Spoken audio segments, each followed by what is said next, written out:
Hello guys, आज मैं एक सासू बहू का नोक झोंक का गीत लेके आई हूँ। नाच गीत है, अच्छा लगेगा। लाइक सब्सक्राइब करना, बहुत सारा प्यार दुलार बरसाना। ये सास बहू का है, देवरान जेठान का, सबका है। उसमें अच्छा लगेगा, कमेंट बॉक्स में बताना। अब की पहिल पठावनी हो, अब की पहिल पठावनी अइले हम गावा नावा लछनवा लगाई दियलू ना। अब की पहिल पठावनी हो, अब की पहिल पठावनी अइले हम गावा ना लछनवा लगाई दियलू ना। सासू समझा जिन कमजोर, सासू समझा जिन कमजोर, बाटी नहीं हारे का जोर, बाटी नहीं हारे का जोर। अपने मम्मी जी से हो, अपने मम्मी जी से लाकड़ी लगाई के झगड़वा कराई दे बहिना। अपने मम्मी जी से हो, अपने मम्मी जी से लाकड़ी लगाई के झगड़वा कराई दे बहिना।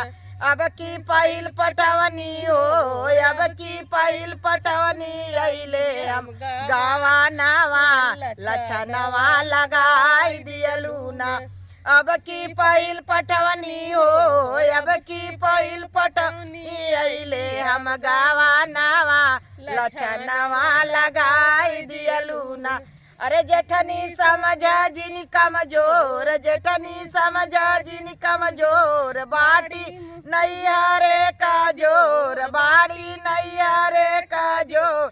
अपने भाभी जी से हो, अपने भाभी जी से लाकड़ी लगाई के झगड़वा कराई दे बहिना।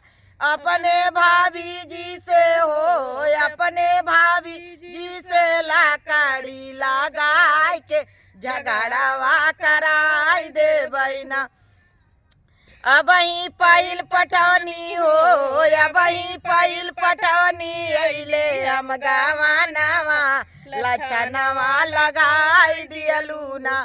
अब ही पहिल पटौनी हो, अब ही पहिल पटौनी अइले हम गावा नावा लछनवा लगाई दियलू ना।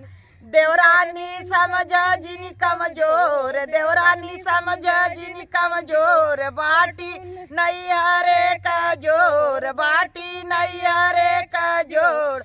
अपने दीदी जी से हो, अपने दीदी जी से लाकड़ी लगाई के झगड़वा कराई दे बहिना।